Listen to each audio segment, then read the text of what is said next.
Welcome to Science Sci-Fi, connecting the public to science and technology through storytelling. My name is Wannes Friedman. I'm a science fiction writer and IT professional.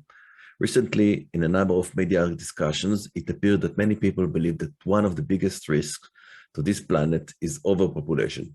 Human population had been indeed growing up considerably in the last 300 years, but recent trends show that significant decline in fertility rate and suggest that maybe the story is different. And some people suggest that if this trend continue, we may actually face population decline. In this video, I'll show some of the statistical data and examine this claim and evaluate if this is indeed an existential risk. So this video is going to be as part of the End of the World series. Stay tuned.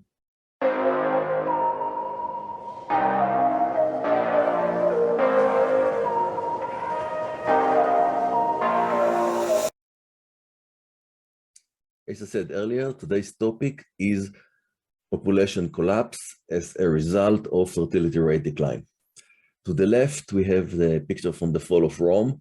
There were many reasons why Rome fell, but one of the reasons could be related to decline in agricultural production, which result in population decline to about 1/3 of what they were before, and they couldn't stop the barbarians, and that's one of the reasons why the Western Empire fell. To the right, we have a picture, the image of Children of Men, a movie that came out a few years ago. It takes place in 2027, when most of the human population become non-fertiles and they're sterile and unable to deliver kids. And then they found one kid. So anyway, it talks about population collapse. What's on today's agenda? Today's agenda, we're going to talk about the past, the huge population growth that we experienced in the last 300 years, and Malthusian theory, and why people are so afraid that the biggest problem in the world right now, or one of the biggest problems, is overpopulation. Then we'll examine what happened to fertility rates in the last few years, and what will be the end result. Of course, if fertility rate is below replacement level and each generation is smaller than the previous one, eventually the population will disappear. We'll show that on the logistics map, which is part of chaos theory. It's a formula that simulates biological growth or decline. And we talk about extinction. Then we speak before what happened before the end, why the civilization may collapse as a result of population decline long before we become extinct. And then we talked about other trends like life extension, which is going on the other ways around. And can this trend be reversed? Is it really going to happen? So let's proceed. The picture here is, of course, from the 2015 movie Mad Max that talked about population collapse. Most people died, and very horrible dystopian, but the movie itself was pretty good.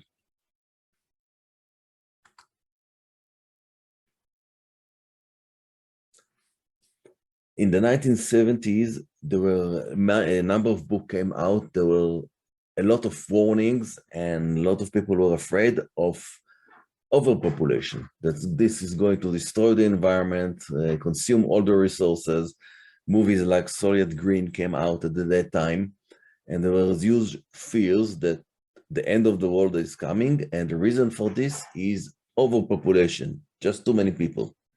If you can see here from the graph, for many thousands throughout human history, human population was more or less stable. During the Roman Empire and during the early Middle Ages, including China and the Americas, only about a little bit over 100 million people lived on this planet. And the world grows, but very small. And during the Dark Ages, in some part of the world, the population even reduced. But then, as in the late Middle Ages, the plows was improved and the agricultural outcome become better and better, and human population started to grow. And as the industrial ages started in the mid-1700s, the population actually started to explode. The graph here is including estimation up to the year 2050. So you can see there is a slight decline in the growth rate.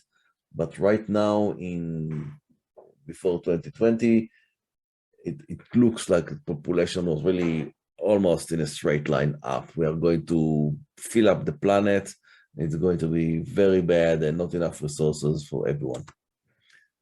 John Malthus, who came up with the Malthusian catastrophe theory in the late 1700s, almost in the 19th century, late 18th century, his idea was that resources or food production grow up in a linear matter. That means we can only add that much land. We don't have infinite amount of land, but population grows exponentially. And at some point, when we go beyond a certain point, then it's no longer sustainable, and we don't have enough resources and enough food to feed the entire population. This was the basis on the fear. And then when that happened, countries will start to go to war with each other, try to get more food. A lot of people are going to die either from war or from disease. This is the Malthusian catastrophe. A lot of war started because people were afraid of this catastrophe, including World War I and World War II, and some engineers' suggestion in the Soviet blocs and in India. So the idea that there isn't enough for anyone had caused a lot of war and conflicts and engineered starvation in the planet.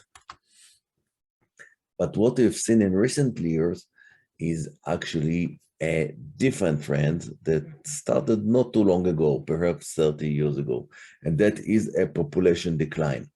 The replacement level is 2.1 per woman, assuming, of course, that 50% of the world's population are women and 50% are males. Therefore, if each couple have 2 kids, and let's say a tiny percentage, just 0.1% of the world population die before reaching fertility age, we need 2.1 children in every generation, just so the new generation will be as big as the previous generation. And we see a sharp decline all over the world, especially in the industrial world, in countries like Japan, in Europe, in North America.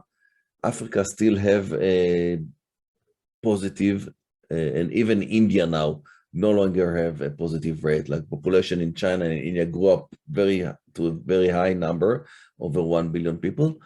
But right now, the fertility rate in China is below replacement level, and in India is just above. Africa is still doing good, but the expectation that in another generation, the number in Africa will go down as well. The logarithmic method actually tells a story that if population go below replacement level, eventually we are going to see extinction. The formula here is we have the x in n+1, it means next generation is equal to the current generation, that's xn, time lambda or r, which is a parameter of what is the fertility rate. And here we have a section that said that there is a limit to the size of the population because of starvation or not enough food, not enough resources. So if a population go above certain level, it's some of the population is going to die, and the higher it is, more will die. It's not exactly working if technology improving, but it's pretty true in biological sense. And what this formula shows is that if replacement level is below 1, it's this part here on the mouse that I'm showing, that means that eventually, it doesn't matter how many people we have right now, it could be 8 billion, it could be 10 billion. If we are below replacement level, at some point in the future, in the far future, we become extinct. Fertility rate, like I'm not mentioning Africa, there it's still positive, but the trend is still go down. Fertility rate in 2021 or 2020, depends if I had up-to-date data or I had to rely on the previous year. Japan, it's a lot below replacement rate, 1.367. Canada, it's also below. Germany, China, United States, Mexico, it's kind of break even if the level will stay as is. So Mexico population may or maybe stay more or less the same. India also the same thing. Global, thanks to Africa, it's still positive. We still have growth and the expectation that by sometime between 2050 and 2100, the population will reach its peak and then it will start potentially to decline. Here is a spreadsheet that I created for 4 countries: Japan, Germany, USA, and China. And there I evaluate what happened if birth rate will remain the same. So I took a number of assumptions. One assumption is that extinction is when the population goes below 150. Because if you have a group of less than 150 people, even if half the population are fertile, there's still not enough genetic diversity to have a healthy population. So once a population shrink from Japan that have 125 million people to less than 150, we can assume it's extinct. Another is that birth rate remain the same. Currently, the trend is even worse. The birth rate in all the world, in all the countries, is in decline. It's going down. But for the purpose of this exercise, I assume it's going to remain the same. Also, I assume there is no immigration. There will be immigration, but let's say some people from some country will immigrate to another, then they just shift the problem to another of population decline or collapse to another country. Another thing I assume is that 50% of the populations are males and 50 are female to make the calculation easier. And I also assume that 0.1% of population will die before fertility rate, which is why earlier I said that the replacement level is not 2%, 2 children, but 2.1. 0.1 child, that's not percent, that's child. Okay. So for the calculation of the birth rate, here is the current population of Japan. Birth rate is 1.3. And the next generation, I took the number from here, the current birth rate. I reduced it by 0.1 child to, that's a factor if some child die before reaching fertility age. And then I divided the number by 2 because this is not the number of children per couple, this is the number of children per woman. And we want to make it per couple and include the male as part of the population. That number here, the next generation, shows us that each generation will be only 63% of the previous generation, which means the population is going to shrink. So in the second year, we have the number from the first year times the size of the next generation adjusted. So you can see that after 1 generation, Japan's population is expected to drop under the current birth rate from 125 million people to just under 80 million people. And if we are going to extend this, we are going to see that very quickly the population become extinct, and we can assume it's here. That's line 32, but since we started at line 3, it's after 30 generation. So Japan had 30 generation, and if I multiple 30 by 25, assuming each generation is 25 years, that means all population of Japan is going to become extinct in 750 years. Germany is in a little bit better condition. It has about 1100 years. The US has 2100 years before it become extinct, and China has 1800 years. So that's quite a lot of time, but this is not the only factor we have to look. We have less time than that in order to fix this issue. Back to the slides now. The picture here is from I Am Legends.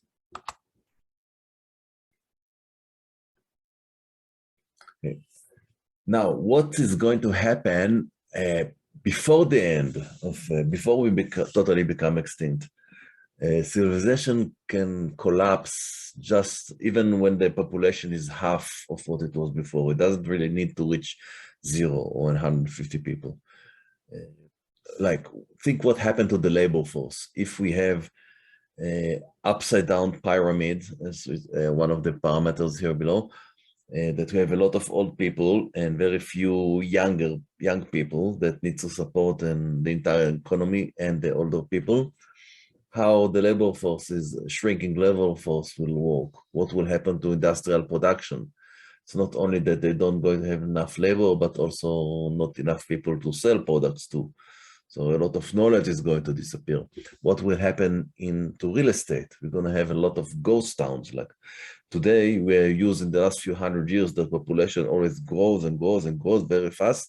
So we need new construction, we need to build new houses in order to allow people. And since there is more and more people, house price, when construction is not fast enough, house price just go up and up in value.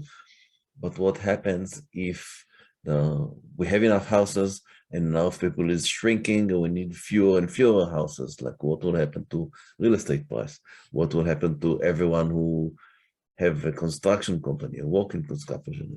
What will happen to stock exchange when the population shrink?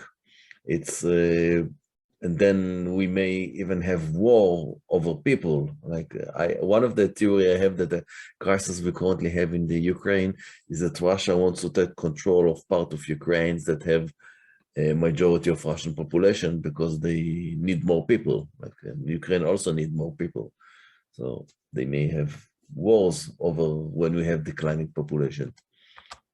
Not a nice picture.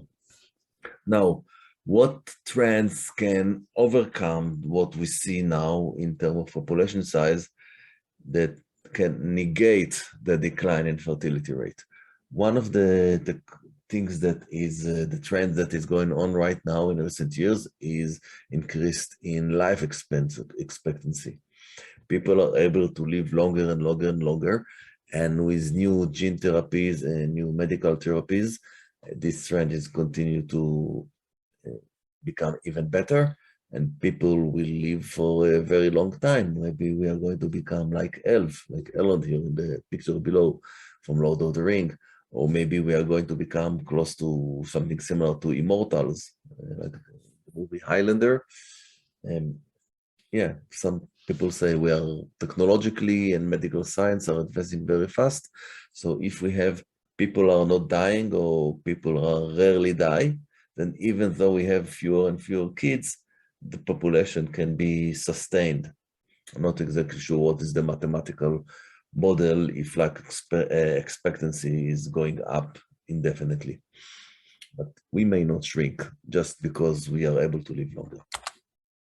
Other things, currently a lot of fear, as we spoke earlier, in Malthusian theory, is a lot of people believe that the biggest problem right now is overpopulation. Once the population started to shrink, or once more people realize, like some more and more people realize right now that the fertility rate is in decline, maybe the culture will change. Maybe the government will start give more incentive for people to have more kids. And other theories that I heard during some internet discussion is some people believe that the decline in fertility is not overboard everywhere.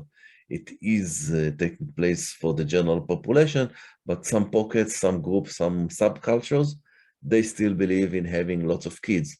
So once most of the population will die due to fertility decline, those smaller group that believe in having lots of kids, they will be able to repopulate the earth. It's one theory. And then we have technology. We can have cloning or artificial babies that are being engineered in genetic engineering and being born artificially and not through regular pregnancy. On the top, we have from the movie Star Wars, the Clone Wars, and at the bottom from Brave New World. Star Wars, they have cloning. Brave New World, they have artificial babies, designer babies.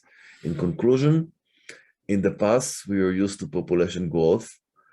There is now facing a drop in fertility rate, and we are at risk that maybe our population will collapse, and with it, maybe even our civilization. And at a longer time, we may become extinct. But we also have increased life expectancy, and the decline in fertility rate may not be permanent. So let me know what you think. I would like to thank you for watching this video. If you want to follow me on Twitter or Instagram or Facebook, you have it here. You can join my blog. I have 2.4 million views on Quora. It's called Spacefaring Civilization. And don't forget to hit the like button and subscribe to the channel. And if you want to support me even further, then I'll put a link on the description to my Amazon author page where you can buy and some other ideas on how to support this channel if you want to create more content and have the YouTube algorithm expose this video to more people. Thank you very much and see you on the next video.